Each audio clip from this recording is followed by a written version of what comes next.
I don't want to waste your time, so let's get straight to the topic. Overthinking doesn't have to control your life. It can feel overwhelming, but I'm here to share some simple yet powerful tips to help you find peace and regain control of your thoughts. The first tip is, focus on what you can control.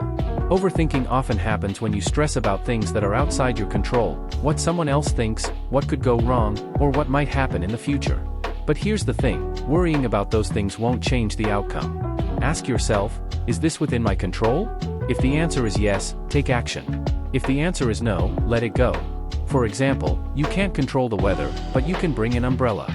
You can't control other people's opinions, but you can control how you react to them. Shifting your focus to things you can control can give you a sense of empowerment and peace. Let's move to the next tip. The second tip is, think about why you're overthinking. The second tip is simple but surprisingly effective. Think about why you are having so many thoughts. Take a moment to process what's bothering you. Ask yourself, is this really something I need to be worried about? What's the root cause of my thoughts? Often, overthinking comes from imagining worst-case scenarios or fears that may not even be true. By understanding where your overthinking comes from, you can evaluate if it's worth all the mental energy. Here's an actionable step if you want. Write down everything that's on your mind. Don't worry about grammar, spelling, or making it perfect, just let your thoughts flow onto the page. This exercise helps you clear your mind and release that sense of anxiety. Let's move to the next tip. The third tip is all about awareness. Notice when you're starting to spiral into overthinking. The sooner you catch it, the easier it is to regain control.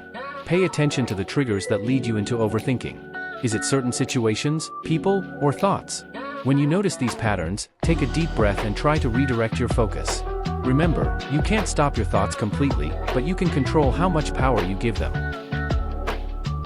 Let's take it a step further with our final tip. The fourth and final tip is, practice mindfulness. Overthinking often happens when your mind is stuck in the past or worrying about the future. Mindfulness brings your attention back to the present moment, where you actually have control. Here's a simple exercise to practice mindfulness. Close your eyes. Take a deep breath and focus on your breathing. Feel the air going in and out. Notice your surroundings. What do you hear? What do you feel? This simple practice only takes a minute, but it's incredibly powerful. It can calm your mind and stop overthinking right in its tracks. Let's quickly recap the 4 tips. Tip 1, think about why you're overthinking. Tip 2, focus on what you can control. Tip 3, become aware of your thoughts and redirect your focus. Tip 4, practice mindfulness to stay in the present moment. Overthinking doesn't have to control your life. It often happens because we focus too much on the future or things we can't control. But when we bring our attention back to the present, we can take action and find peace. These tips are simple, but when you use them, they can make a huge difference. So, next time your mind starts racing, remember to pause, breathe, and focus on what you can control. If you found these tips helpful, don't forget to leave a thumbs up. Drop a comment below and share how you deal with overthinking. I'd love to hear your thoughts. And if you'd like more content like this, make sure to subscribe. Thanks for watching, and I'll see you in the next video.